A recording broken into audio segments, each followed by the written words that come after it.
नमस्कार, जय हिंद दोस्तों आज के इस क्लास में हम लोग बिहार पुलिस कांस्टेबल री एग्जाम 2024 के लिए सिलेक्टेड क्वेश्चंस का जो है टेस्ट को कवर करेंगे। आज का ये आपका जो है पहला आपका टेस्ट होगा और आप सभी लोगों को डेली बेसिस पर अब आपको टेस्ट भी आपको लगाना है और आपको खुद में जज भी करना है कि कितना आप एक्यूरेसी जो है मेंटेन कर पा रहे हैं। इन सभी को आपको जो है मौखिक टेस्ट के रूप में लगाना है और आपको पेन पेपर ले करके बैठना है, आपको टिक मारते हुए चलना है और आपको कितना एक्यूरेसी आपने मेंटेन कर पाया ये आप सभी लोगों को सेशन एंड होने के बाद बताना है। तो आइए फ्रेंड्स क्लास को कंटिन्यू करते हैं। मात्र आपके पास देखेंगे तो आपके 3 माह का आपका समय आपका बचा हुआ है, तो जो बीच में आपका गैपिंग बचा हुआ है इसमें आप चाहे तो बेहतरीन तरीका से आप सारे टॉपिक को क्लियर कर सकते हैं, जो कि टॉपिक आपका बिहार पुलिस कांस्टेबल के थ्रू आपके बराबर आपका कंडक्ट हुआ है, बराबर आपके टच किया जाता है।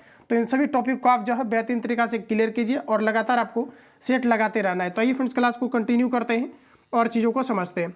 तो जैसा कि फ्रेंड्स आप देखेंगे तो आज का पहला प्रश्न हमारा, ताजे पानी की सबसे बड़ी झील लेक सुपीरियर कहाँ स्थित है? संयुक्त राज्य अमेरिका, ब्राज़ील, फ्रांस, रूस। तो देखिए आपका राइट आंसर हो जाएगा ये आपके संयुक्त राज्य अमेरिका के अंतर्गत लेक सुपीरियर स्थित है, जो ताजे पानी का सबसे बड़ी झील है। तो ऑप्शन आपका एक करेक्ट हो जाएगा।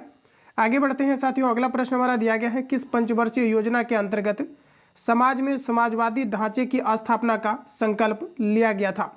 देखिए समाजवादी की बात करेंगे साथियों तो ढांचे का जो संकल्प लिया गया था समाज के अंतर्गत, तो देखेंगे तो ये आपका द्वितीय पंचवर्षीय योजना के अंतर्गत लिया गया था। बी आपका करेक्ट हो जाएगा। प्रश्न को आप रिपीट करेंगे, यहाँ से क्वेश्चंस आपके पूछे जाते हैं, किस पंचवर्षीय योजना के अंतर्गत समाज में समाजवादी ढांचे की स्थापना का संकल्प लिया गया था? तो ये आपका द्वितीय पंचवर्षीय योजना के अंतर्गत लिया गया था। साथियों याद रखेंगे, अगर हम बात करेंगे पहली पंचवर्षीय योजना का कार्यकाल क्या रहा था तो 1951 से आपका जो है 50 आपका 6 रहा था। इसके अलावा साथियों आप देखेंगे तो द्वितीय पंचवर्षीय योजना का जो कार्यकाल है हमारा ये आपका 1956 से लेकर के आपका जो है 1950 आपका 60 आपका 1 रहा था। तो इस पॉइंट को आप लोग याद रखेंगे। पहले पंचवर्षीय योजना की बात करेंगे तो 1951 से 1956 आपका हो जाएगा। द्वितीय पंचवर्षीय योजना की बात करेंगे तो 1956 से आपका 1961 हो जाएगा। तो ऑप्शन आपका बी करेक्ट हो जाएगा, ध्यान रखेंगे। चलिए आगे बढ़ते हैं। अगला क्वेश्चन हमारा दिया गया है, निम्न में से किसने कम से कम 2 बार नोबेल पुरस्कार प्राप्त किया है? बताइए राइट आंसर क्या हो जाएगा। सभी क्वेश्चंस में आपको 2 से 3 सेकंड का आपको समय लेना है और सारे क्वेश्चंस को आपको अटेम्प्ट लेना है। तो साथियों ये जो है आपका मैडम क्यूरी करेक्ट आंसर हो जाएगा। मैडम क्यूरी को सर्वप्रथम 1909 में नोबेल पुरस्कार से सम्मानित किया गया था। पुनः देखेंगे तो 1913 में इन्हें नोबेल पुरस्कार से सम्मानित किया गया था। तो यहाँ पर आप देखेंगे तो करेक्ट आंसर आपका बी हो जाएगा। साथियों याद रखना मैडम क्यूरी को रेडियम खोज के लिए भी जाना जाता है।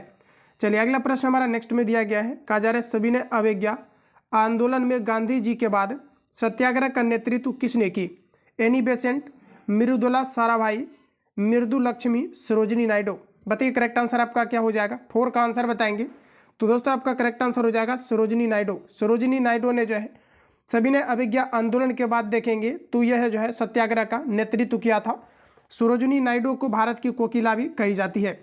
चलिए अगला प्रश्न हमारा नेक्स्ट में दिया गया है, कहा जा रहा है कि ग्राम पंचायत कौन सा कर नहीं लगा सकता है? कृषि कर, स्वच्छता कर, जल कर, प्रकाश शुल्क। तो देखिए ग्राम पंचायत जो है कृषि कर कभी भी नहीं लगा सकता है। ऑप्शन एक करेक्ट हो जाएगा। दोस्तों याद रखेंगे कि पंचायती राज जो व्यवस्था है इन्हें 73वां संविधान संशोधन के तहत संवैधानिक स्वरूप मिला है और सर्वप्रथम देखेंगे तो पंचायती राज व्यवस्था को 1992 में जो है राजस्थान के नागौर जिला में लागू किया गया था। पंचायती राज व्यवस्था जो है आपका त्रिस्तरीय है, जिसमें कि ग्राम पंचायत, पंचायत समिति और आपके जिला परिषद आते हैं। पंचायती राज व्यवस्था राज्य सूची का विषय है। तो इतनी पॉइंट को याद रखेंगे, ऑप्शन आपका एक करेक्ट हो जाएगा। अगला प्रश्न साथियों नेक्स्ट दिया गया है, बोला जा रहा है कि खासी भाषा किसमें सम्मिलित है? सभी ऑप्शंस आपके सामने दिया गया है। खासी भाषा किसमें सम्मिलित है बताएंगे, करेक्ट आंसर क्या हो जाएगा। तो देखिए आपका ऑस्ट्रो एशियाटिक उपकूल की मोन खमेर शाखा में शामिल है। ऑप्शन आपका बी करेक्ट हो जाएगा। इस प्रकार के क्वेश्चंस आपको रिपीट कर लेना है, तो ऑप्शन आपका बी करेक्ट हो जाएगा, ध्यान रखेंगे। चलिए अगला प्रश्न हमारा नेक्स्ट में दिया गया है, कहा जा रहा है कि भारत में उगाई जाने वाली अधिकतम कॉफी की किस्म है? बताइए आप लोग राइट आंसर क्या हो जाएगा। ये सभी क्वेश्चंस आपके छपने लायक है, ध्यान रखेंगे। भारत में उगाई जाने वाली अधिकतम कॉफी की किस्म किस प्रकार का है? तो देखिए आपका करेक्ट आंसर हो जाएगा अरेबिका। इसको मैंने पिछले नोट्स में कवर भी किया था टॉपिक वाइज में, और यहाँ पर देखेंगे तो आपका टेस्ट आपका है जिसमें कि आपका जो है सभी तरह के क्वेश्चंस आपका दिया गया है टू द पैटर्न आपका, और क्या है कि आपका टॉपिक वाइज जो आपको नोट्स प्रोवाइड किया जाता है उसमें आपका जो है सिलेक्टिव क्वेश्चंस आपको जो है जो भी आपके टॉपिक को कवर किया जाता है तो वहाँ से आपका विशेष ध्यान दे करके सिलेक्ट किया जा रहा है, जो कि आप बेहतरीन तरीका से आप सारी चीज़ों को जो है बेहतरीन तरीका से आप जो है इन इम्प्रूवमेंट आप कर सकते हैं सारी चीज़ों को क्लियर करके। तो देखिए आपका करेक्ट आंसर हो जाएगा अरेबिका। जबकि दोस्तों हम बात करेंगे कि जो कॉफ़ी का उत्पादन है सबसे अधिकतम किस राज्य में किया जाता है, तो ये कर्नाटक के अंतर्गत किया जाता है। जबकि आप देखेंगे तो चाय का उत्पादन सबसे ज़्यादा असम में किया जाता है और बिहार में देखेंगे तो किशनगंज के अंतर्गत किया जाता है। तो ऑप्शन आपका सी करेक्ट हो जाएगा। अगला प्रश्न हमारा दिया गया है कि किस योजना के अंतर्गत सरकार ने वह कृषि नीति बनाई जिसने हरित क्रांति को जन्म दिया।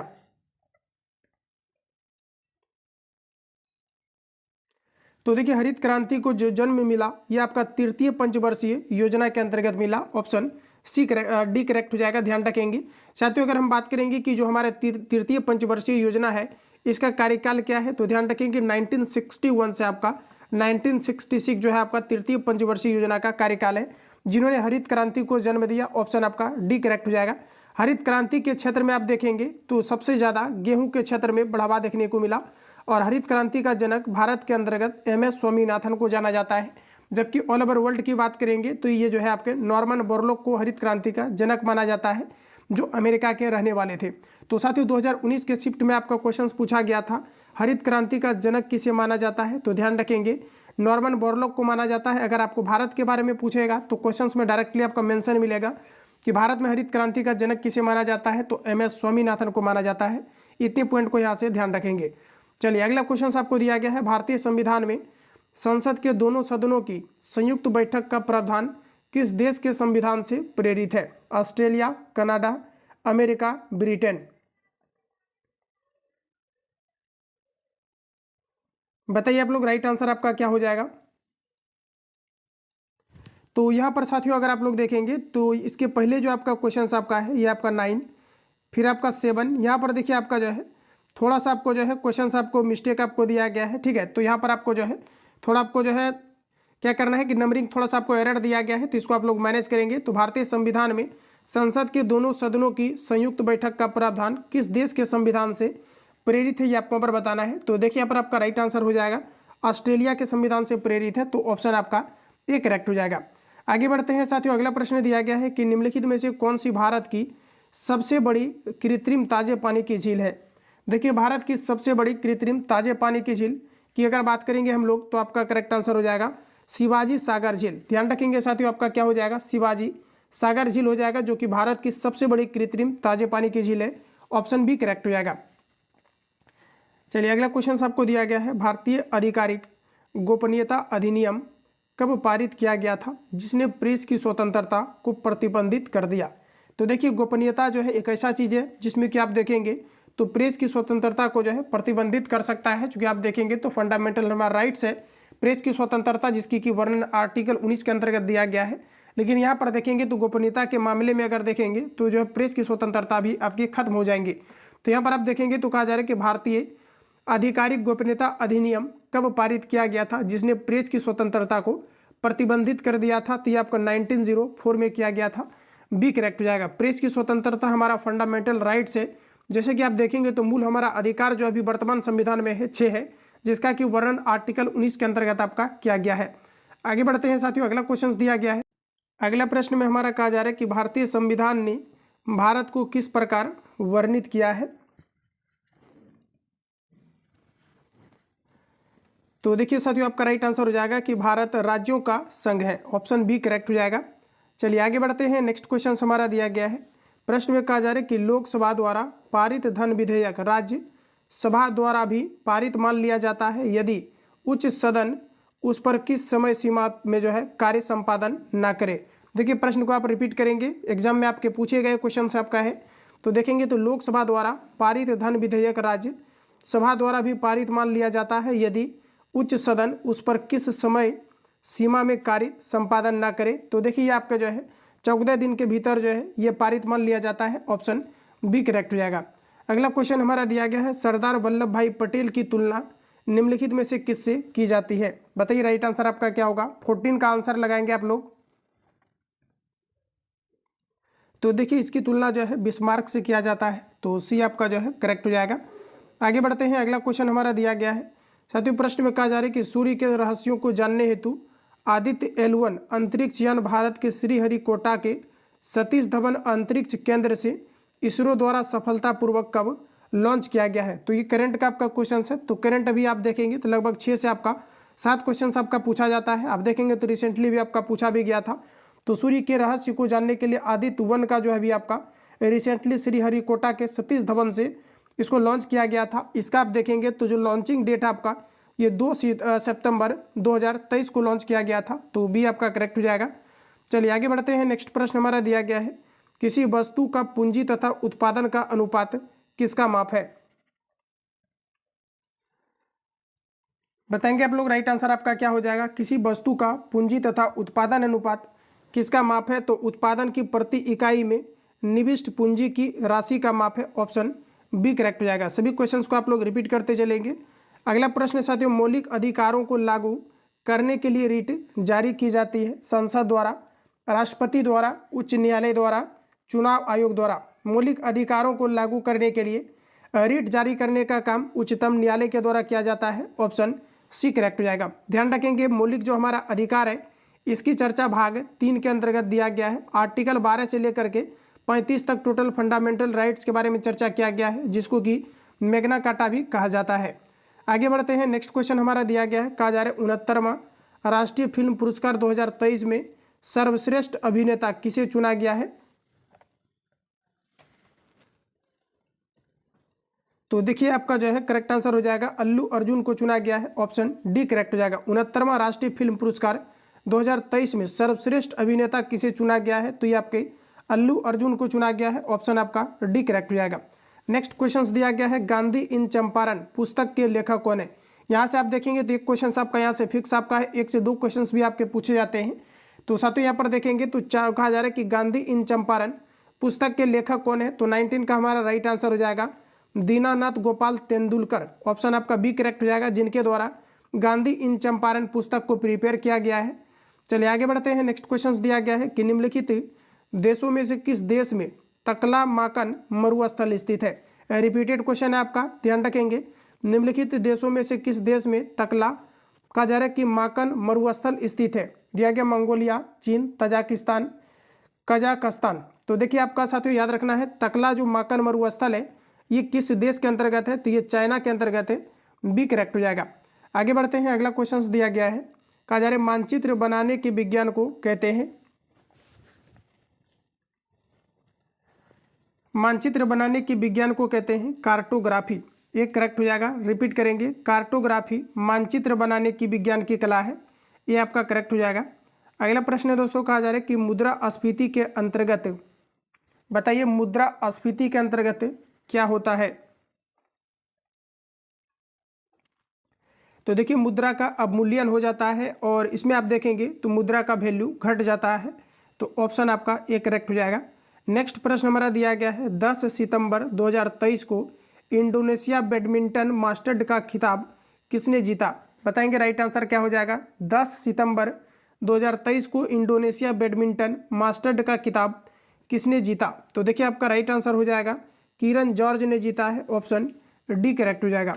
चलिए आगे बढ़ते हैं। अगला प्रश्न हमारा दिया गया है, राष्ट्रीय कृषि अनुसंधान प्रबंधन अकादमी कहाँ स्थित है? देहरादून, हैदराबाद, नई दिल्ली, ईटानगर। तो देखिए आपका करेक्ट आंसर हो जाएगा हैदराबाद के अंतर्गत है। डीएनए फिंगरप्रिंटिंग डायग्नोस्टिक जो संस्थान है ये भी आपके हैदराबाद के अंतर्गत पड़ता है। और राष्ट्रीय कृषि अनुसंधान संस्थान जो है ये भी आपके हैदराबाद के अंतर्गत है। तो बी आपका करेक्ट हो जाएगा। अगला प्रश्न साथियों नेक्स्ट दिया गया है कि भारत में निम्नलिखित में से किस प्रकार की बिजली का उत्पादन सर्वाधिक होता है? तो तापीय वृद्धि आपका करेक्ट आंसर हो जाएगा, जिसका कि उत्पादन देखेंगे तो राजस्थान के अंतर्गत सबसे ज़्यादा किया जाता है। रावत भाटा परमाणु संयंत्र भी आपके राजस्थान के अंतर्गत है। तो ऑप्शन आपका बी करेक्ट हो जाएगा। ध्यान रखेंगे कि जो हमारा खेतड़ी है, खेतड़ी जो आपका तांबा के लिए काफ़ी प्रसिद्ध है, ये भी राजस्थान के अंतर्गत पड़ता है। तो ऑप्शन बी करेक्ट हो जाएगा। पवन ऊर्जा में फ्रेंड्स आप देखेंगे तो तमिलनाडु भारत के अंतर्गत सबसे अग्रणी राज्य है। अगला प्रश्न है कि जब स्वतंत्रता की माउंटबेटन योजना स्वीकार की गई उस समय भारतीय राष्ट्रीय कांग्रेस का अध्यक्ष कौन थे? बताएंगे राइट आंसर क्या हो जाएगा। जब स्वतंत्रता की माउंटबेटन योजना स्वीकार की गई उस समय भारतीय राष्ट्रीय कांग्रेस का अध्यक्ष कौन था? 26 का करेक्ट आंसर हो जाएगा आचार्य JB कृपलानी थे, ऑप्शन डी करेक्ट हो जाएगा। चलिए अगला प्रश्न दिया गया है, लोकसभा का चुनाव लड़ने के लिए प्रत्याशी की न्यूनतम आयु कितनी होनी चाहिए? तो देखिए साथियों, लोकसभा का चुनाव लड़ने के लिए प्रत्याशी का 25 ईयर्स एज होना चाहिए। इसके अलावा आप देखेंगे तो प्रधानमंत्री की नियुक्ति हेतु 25 ईयर्स निर्धारित की गई है, जबकि राष्ट्रपति बनने के लिए आप देखेंगे तो 35 ईयर्स आपका निर्धारित की गई है। ऑप्शन सी हमारा करेक्ट हो जाएगा। आगे बढ़ते हैं, नेक्स्ट प्रश्न दिया गया है, यह विचार किसने विकसित किया था कि साधन ही उद्देश्यों का औचित्य बनाते हैं? तो दोस्तों आपका राइट आंसर हो जाएगा महात्मा गांधी ने, ऑप्शन डी करेक्ट हो जाएगा। आगे बढ़ते हैं, नेक्स्ट प्रश्न हमारा दिया गया है, किसने कहा था कि स्वाद का वास्तविक स्थान जिहा नहीं बल्कि मन है? बताइए किनके द्वारा ये स्टेटमेंट दिया गया था? तो दोस्तों इसको मैंने ऑलरेडी आपको कवर कराया है, ये महात्मा गांधी के द्वारा दिया गया था, ऑप्शन बी करेक्ट हो जाएगा। आगे बढ़ते हैं, नेक्स्ट प्रश्न हमारा दिया गया है, भारतीय संविधान की उद्देशिका में परिवर्तन किस संशोधन अधिनियम से किए गए थे?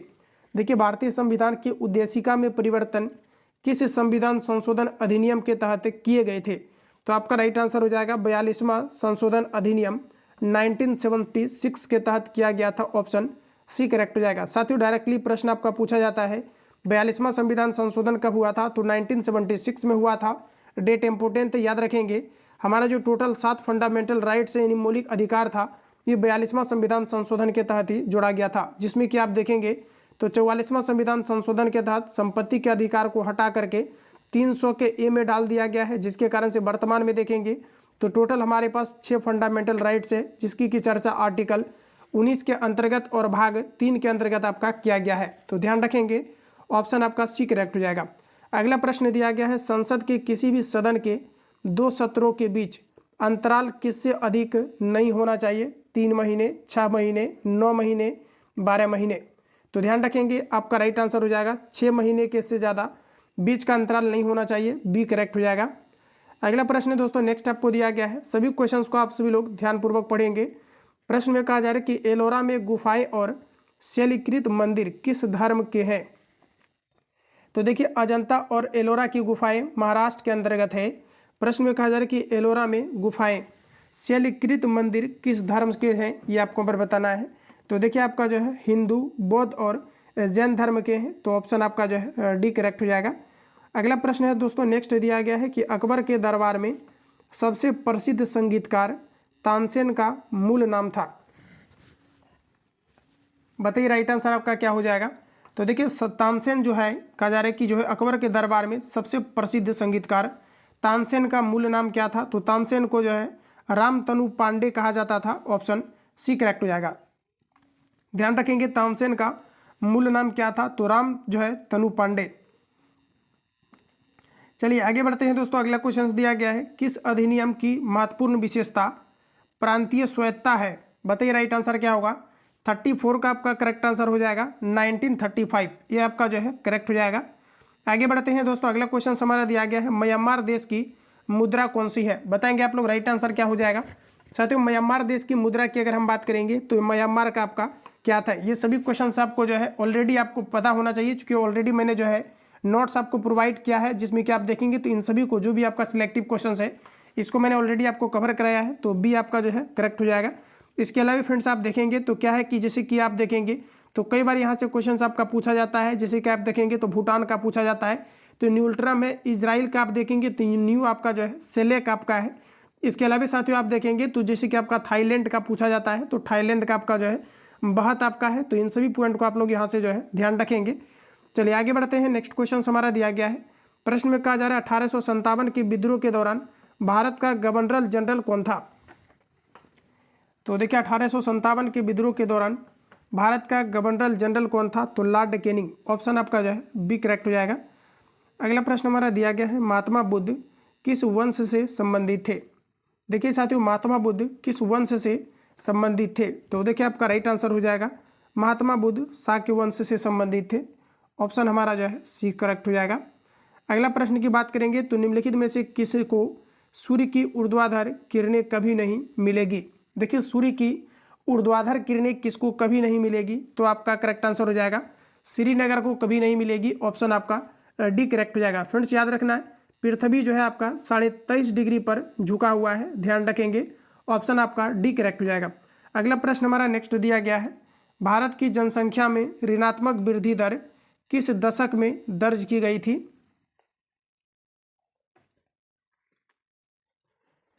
तो देखिए 1911 से 21 में जो है ऋणात्मक वृद्धि दर को जो है दर्ज की गई थी। दोस्तों आप देखेंगे तो 2011 जनगणना के अकॉर्डिंग नागालैंड की जनसंख्या जनसंख्या है ये आपका ऋणात्मक रही है, तो ध्यान रखेंगे। ऑप्शन आपका बी करेक्ट हो जाएगा। आगे बढ़ते हैं। अगला प्रश्न हमारा दिया गया है, निम्नलिखित में से कौन सा संसाधन अजैव और नवीनीकरणीय है? देखिए बताएंगे अजैव और नवीनीकरणीय है। ऑप्शन सामने दिया गया है। ऑथेंटिक आपका राइट आंसर हो जाएगा जल। ध्यान रखेंगे जल जो आपका फ्रेंड्स आपका है नवीनीकरणीय है, इसे पुनः रिसाइकल किया जाता है और ये आपके अजैव के अंतर्गत आता है, तो ऑप्शन आपका सी करेक्ट हो जाएगा। अगला प्रश्न की बात करेंगे। अगला क्वेश्चन हमारा नेक्स्ट में दिया गया है, कहा जा रहा है कि निम्नलिखित में से कौन सा नगर राष्ट्रीय राजधानी क्षेत्र में नहीं आता है? तो देखिए राष्ट्रीय राजधानी क्षेत्र के अंतर्गत जो है कौन सा नगर नहीं आता है, तो ये आपका हो जाएगा राइट आंसर मथुरा नहीं आता है। बाकी पानीपत, रोहतक और खुर्जा की अगर हम बात करेंगे तो ये सभी आता है, तो डी आपका यहाँ पर करेक्ट हो जाएगा। अगला प्रश्न दिया गया है कि भारत की किस नदी को वृद्ध गंगा कहा जाता है?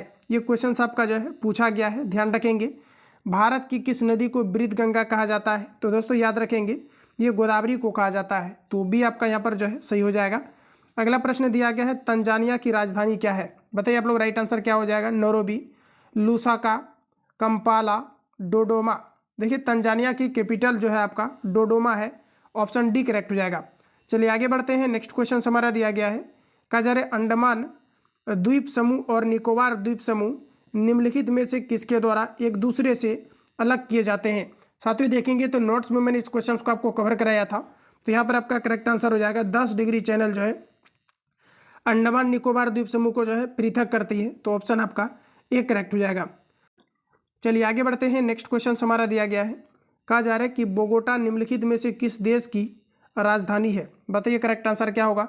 दोस्तों बोगोटा की अगर हम लोग बात करेंगे तो देखिए कोलंबिया की जो कैपिटल है ये आपका बोगोटा है, ध्यान रखेंगे। कोलंबिया की कैपिटल आपका बोगोटा है। ऑप्शन आपका ए करेक्ट हो जाएगा।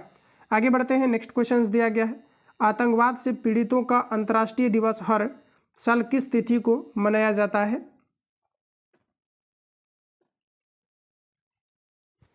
तो देखिए ये आपका जो है 21 अगस्त को मनाया जाता है। ऑप्शन सी करेक्ट हो जाएगा।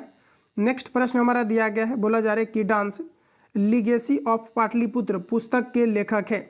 डांस लिगेसी ऑफ पाटलिपुत्र पुस्तक किनके द्वारा लिखा गया है? तो देखिए आपका राइट आंसर हो जाएगा शोभना नारायण के द्वारा लिखा गया है। ऑप्शन ए करेक्ट हो जाएगा।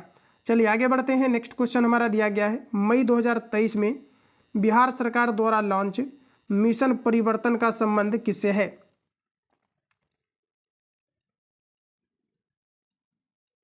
तो आपका राइट आंसर हो जाएगा फ्रेंड्स स्वास्थ्य सुधार से संबंधित है, बी करेक्ट हो जाएगा।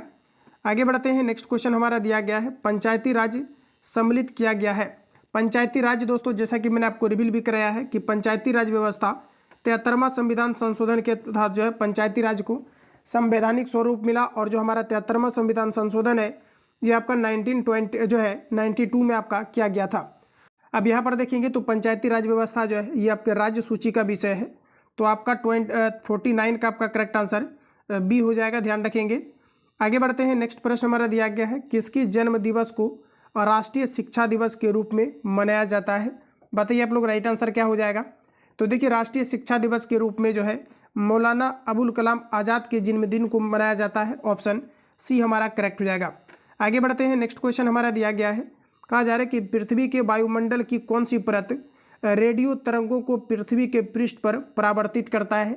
तो देखिए जो रेडियो कम्युनिकेशन वेव को छोड़ा जाता है इसे आप साथियों देखेंगे तो बोला जा रहा है कि जो है परावर्तित करता है। तो रेडियो देखिए यहाँ पर प्रश्न में आपको क्या दिया गया, इसे आप देखेंगे तो आयन मंडल आपका करेक्ट आंसर होगा, लेकिन प्रश्न को आप क्लियर कीजिए कि पृथ्वी के वायुमंडल की कौन सी परत रेडियो तरंगों को पृथ्वी के पृष्ठ पर परावर्तित करती है, ये आपको पर पूछा जा रहा है। बताइए आप लोग राइट आंसर क्या हो जाएगा? तो साथियों आपका करेक्ट आंसर हो जाएगा आयन मंडल।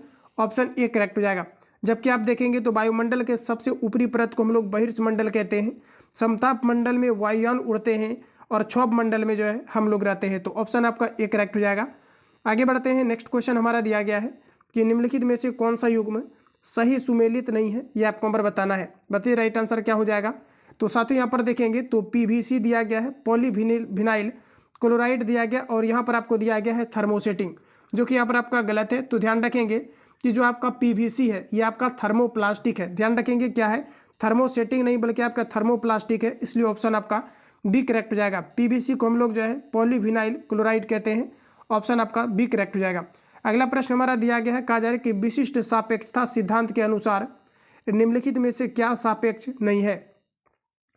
तो देखिए सापेक्ष क्या नहीं है ये आपको पर पूछा है, ऑप्शन आपके सामने दिया गया है। तो देखिए जो हमारा प्रकाश का वेग है ये आपका स्वतंत्र है, ये किसी के सापेक्ष नहीं चलता है, तो ऑप्शन आपका बी करेक्ट हो जाएगा। क्योंकि जो हमारा प्रकाश है ये आपका निर्वात में भी गमन करता है और प्रकाश का निर्वात में जो वेलोसिटी होता है ये 3 × 10⁸ मीटर पर सेकेंड होता है। तो ध्यान रखेंगे ऑप्शन हमारा बी करेक्ट हो जाएगा।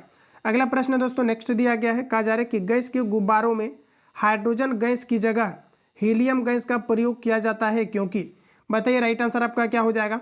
तो दोस्तों हाइड्रोजन के रिस्पेक्ट में देखेंगे तो हीलियम जो आपका है ये कम ज्वलनशील आपका होता है, और दूसरी चीज़ें आप देखेंगे तो जो हाइड्रोजन के रिस्पेक्ट में अगर देखा जाए तो हीलियम आपकी हल्की गैस होती है, और यही वजह है कि वायुयान के टायर में भी जो है हीलियम गैस का प्रयोग किया जाता है। तो यहाँ पर आपका करेक्ट आंसर हो जाएगा, ये अदाह्य होता है, मतलब आपका ज्वलनशील जो है नहीं होता है, ऑप्शन आपका सी करेक्ट हो जाएगा। अगला प्रश्न हमारा दिया गया है कि निम्नलिखित में से किसका पूर्ण अपवर्तनांक 1 के निकटतम होता है। तो अपवर्तनांक साथियों आपको यहाँ पर सबसे पहले याद रखना है, जैसा कि साथियों आप देखेंगे तो कहा जा रहा है कि 1 के जो है आपके करीब होता है, तो 1 के करीब वाला आप देखेंगे तो जैसे कि वायु की साथियों बात करेंगे तो 1.000277 के करीब होता है। तो यही आपका एक वैल्यू है जो कि आपका 1 के करीब होता है, तो ऑप्शन आपका सी करेक्ट हो जाएगा, ध्यान रखेंगे। चलिए आगे बढ़ते हैं। अगला प्रश्न हमारा नेक्स्ट में दिया गया है। प्रश्न में कहा जा रहा है कि जो है माणिक्य जिसे हम लोग कहते हैं रूबी और नीलम किसके ऑक्साइड हैं।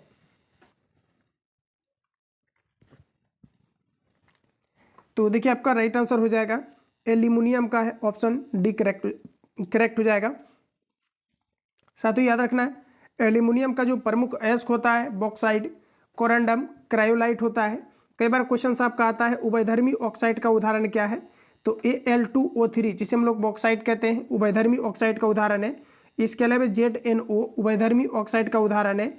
PbO ये भी आपको उभयधर्मी ऑक्साइड का उदाहरण है। तो ये तीनों पॉइंट आपको याद रखना है, यहाँ से क्वेश्चन आपके आएंगे, ऑप्शन आपका डी करेक्ट हो जाएगा। अगला प्रश्न हमारा दिया गया है कि एक फोटो सेल में प्रकाश ऊर्जा को परिवर्तित किया जाता है। फोटो सेल में प्रकाश ऊर्जा को परिवर्तित किया जाता है, विद्युत ऊर्जा में परिवर्तित किया जाता है, ऑप्शन आपका डी करेक्ट हो जाएगा।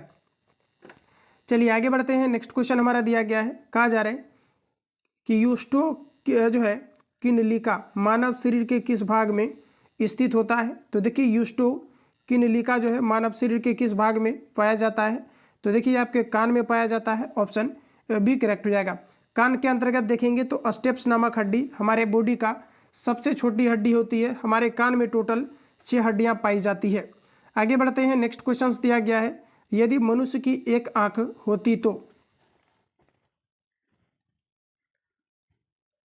बताइए आप लोग राइट आंसर क्या हो जाएगा।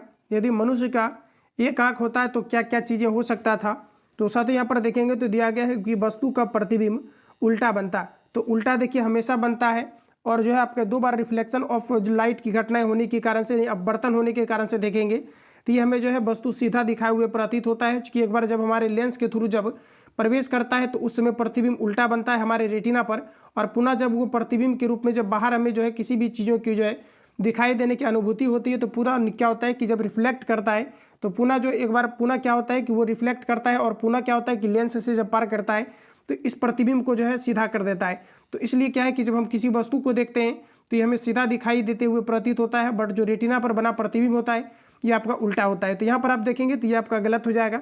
नेक्स्ट दिया गया है कि दृश्य क्षेत्र कम हो जाता है, तो ये बिल्कुल आपका ऑथेंटिक है। इसके अलावा देखेंगे तो त्रिविमीय प्रतिबिंब दिखाई नहीं देता, तो ये दोनों स्टेटमेंट आपका करेक्ट है, इसलिए ऑप्शन आपका जो है डी करेक्ट हो जाएगा।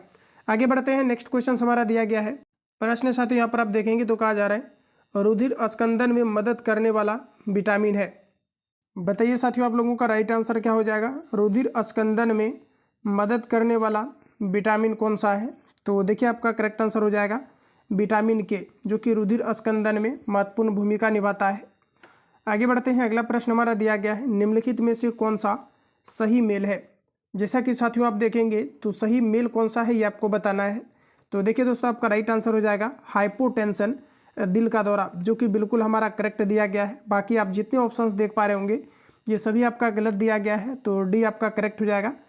अगला प्रश्न की साथियों बात कर ले तो नेक्स्ट हमारा दिया गया है, और नियमित तापी प्राणियों के लिए निम्नलिखित में से कौन सा सही है? और नियमित तापी प्राणियों के लिए निम्नलिखित में से कौन सा सही है? तो दोस्तों, एक होता है नियत तापी प्राणी, जैसे कबूतर, मनुष्य, इन सभी का बॉडी टेम्परेचर कांस्टेंट रहता है। बट अनियमित तापी में क्या होता है कि बॉडी का जो टेम्परेचर है ये कांस्टेंट नहीं होता है, तो उसके शरीर का तापमान वायुमंडल के अनुसार बदलता है, जिसे हम लोग कहते हैं अनियमित तापी। तो बी आपका यहाँ पर जो है करेक्ट हो जाएगा। अगला प्रश्न हमारा दिया गया है, एड्स वायरस का अनुवांशिक पदार्थ होता है। एड्स वायरस जो आपका साथियों होता है HIV वायरस के कारण से होता है। तो यहाँ पर आप देखेंगे तो राइट आंसर आपका हो जाएगा, एक सूची RNA के वाहक होते हैं। एड्स वायरस का अनुवांशिक पदार्थ क्या है? तो ये आपका RNA है, यानी कि ऑप्शन आपका जो है ये करेक्ट हो जाएगा, ध्यान रखेंगे। और एड्स जो हमारा होता है AIDS जो आपका होता है, जिसे हम लोग कहते हैं एक्वायर्ड इम्यूनो डिफिशियंसी सिंड्रोम, ये आपके HIV वायरस के कारण से होता है। तो ऑप्शन आपका ए करेक्ट हो जाएगा। आगे बढ़ते हैं, नेक्स्ट क्वेश्चन हमारा दिया गया है। अगला प्रश्न में दोस्तों यहाँ पर दिया गया है, कहा जा रहा है कि विद्युत नियंत्रण विज्ञापन के कहा जा रहा है कि साइन बोर्ड की विषय वस्तु की रात में पठनीयता कहा जा रहा है कि सक्षम रखने के लिए उसमें निम्नलिखित में से किस गैस का प्रयोग किया जाता है? तो देखिए आपका राइट आंसर हो जाएगा, इसमें आपका नियॉन का किया जाता है, ऑप्शन डी करेक्ट हो जाएगा। अगला प्रश्न हमारा नेक्स्ट में दिया गया है, खाद्य श्रृंखला में कर्मिक उच्च स्तरों पर किसी जीव यानी कि टॉक्सिन की सांद्रता डैश कहलाती है? बताएंगे आप लोग राइट आंसर क्या हो जाएगा। 65 का आप सभी लोग आंसर लगाएंगे दोस्तों, आपका करेक्ट आंसर हो जाएगा, इसे हम लोग